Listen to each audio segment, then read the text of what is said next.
Good morning, everybody. Welcome back to the Black Jersey. It is 12 a.m. and England have beaten the Wallabies. A big thank you to my patrons ahead of this match review. And goodness me, this was a very entertaining game in which I thoroughly enjoyed the attacking plays by both teams. Though England's low percentage of tackles attempted did leave them with a pretty terrible tackle percentage for the match. Goodness me, was that a compelling day ahead of Eddie Jones' inevitable scramble back to coach England to get to a World Cup final yet again.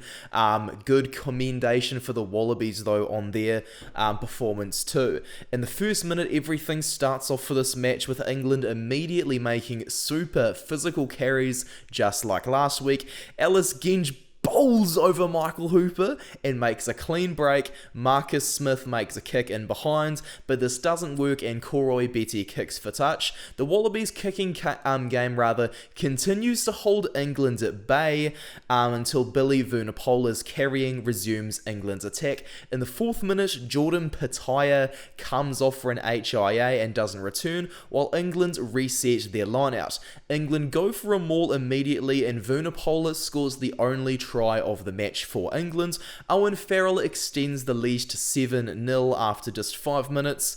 And that's their lead over Australia, and Owen Farrell is now the all-time leading point scorer for England against Australia.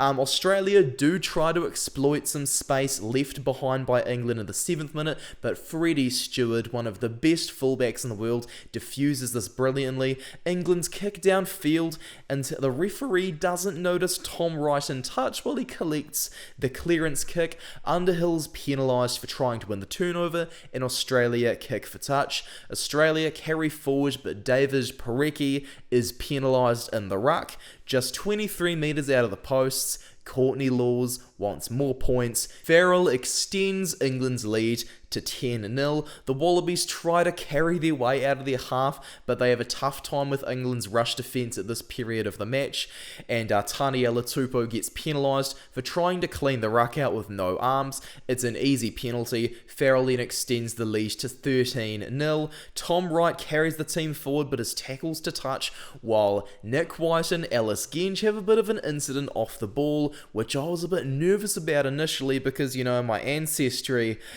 Genge is penalised only though for shoving White's face into the ground, and Australia kick for touch. They crash the ball up after the lineout. Karevi smashes Marcus Smith, but Owen Farrell steps in to make a massive tackle, and he then gets in to win the turnover, and Karevi loses the ball. Awesome stuff. Genge then goes on to dominate Tupou in the scrum. England's do take their time in the 21st minute, setting up their lineouts, and then they use their forwards to get some very good front foot ball. I was so happy to see Jack Van Poortvliet start. He had brilliant game management, and this allows Marcus Smith plenty of space to pass wide. Isaiah Parisi though has come on for Petaia, and he deliberately knocks the ball that's going to Tommy Freeman down. Parisi is yellow carded, so Farrell kicks another penalty. The scoreline is up to 16-0. England's then deal with a wave of strong runs from the likes of Taniela Tupou and Rob Leota. The Wallabies then get some very good front foot ball off that. However, Lolasio's attempts to play territory ends in a kicking war, and this leads to Nick White having to run from his own try line, not very good, and Karevi finally clears for the Wallabies. The kicking war continues until Freddie Stewart's excellent pass puts Jamie George, of all players, through a gap, and George lands just 10 metres short of the try line. Van Poortvliet and Farrell go wide to Nowell, but Paisami makes an excellent try-saving tackle, and awesome stuff. By the 31st minute, having piled the pressure on Australia inside their own half, England are able to get another line out from the 22. Valentini penalised for not rolling away. This was always going to turn into points, and Farrell extends the lead even further to 19-0. Lolacio tries to put the pressure onto England in the 34th minute by kicking a bomb. Koroi Betty nearly recovers this, but it goes all over the place. Lucky for Koroi Betty, Will Stewart knocks on. Hard carrying follows the scrum that Australia get after Stewart's knock-on. Angus Bell goes for 2 destructive carries. The young man's awesome.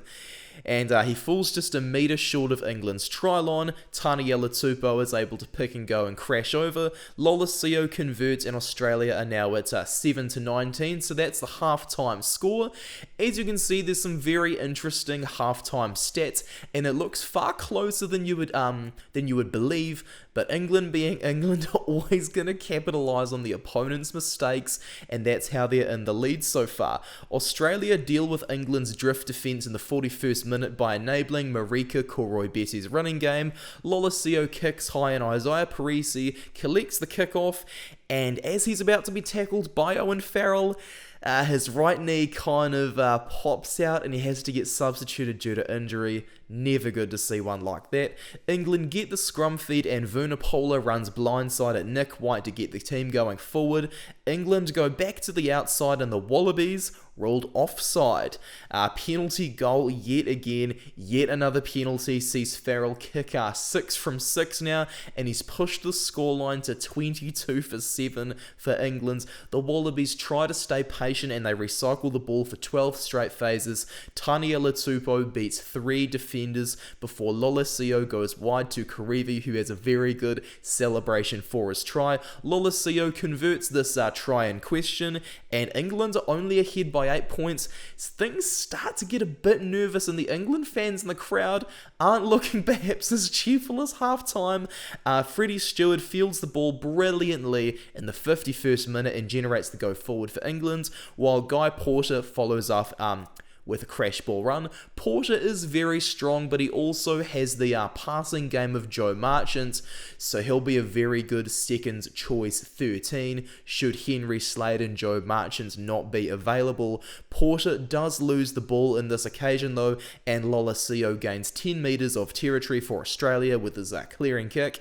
Scott Seo, never good to see that. He comes off injured after just a minute on the pitch, whilst Ollie Chesham is penalised for hands in the ruck after Australia's halfway line-out. Australia launch an attack off their halfway line-out, and Angus Bell then detaches from their drive. He tries to pass wide. We have another deliberate knockdown though. This time it's Marcus Smith, who is also yellow-carded. Excellent consistency, great refereeing in this match. Lolesio does the right thing and he takes the 3. Australia are now only behind by 17-22. The Aussie fans are starting to get so excited, and Australia then begin counter-attacking England's kickoff inside their own half. Nick White does spot some space left in behind England's line again before kicking what appears to be a 50-22. TMO intervenes though and lets the ref know that White was indeed in front of the halfway line. Caden Neville is injured on the way to this, but Nick White's excellent game management allows Hunter Paisami to get so close to scoring. He knocks the ball on just 10 metres from the line though. 61st minute though, things do go back to Australia's favour. Matt Phillip, a clutch line-out steal. It gets them another chance in England's half. James O'Connor's just come onto the pitch, and he attempts a 50-22, but this one out on the full. England attempts to defeat the Wallabies with their tactical kicking game, but Tom Wright runs it straight and makes a brilliant chip kick. He applies the pressure onto Freddie Stewart and drags Stewart to touch after the ball is fielded. Tom Wright was outstanding, man. England get the scrum after Australia botch their line-out, and England make it all the way to Australia's 22 with brilliant runs from the likes of Farrell, Freeman and Nowell. Who said Farrell didn't have a running game? Excuse me. And England are held up under advantage though. Farrell kicks a 7th penalty goal, and the scoreline is now 25-17. It's potentially out of reach for Australia. They go to the boot to keep Australia away. Henry Arundel comes onto the pitch and takes out Tom Wright, so is penalised. Folau Fainga'a comes on to throw Australia's lineup, but it doesn't work out too well. Australia have many opportunities in the next 10 minutes, but ultimately things go in the favour of England.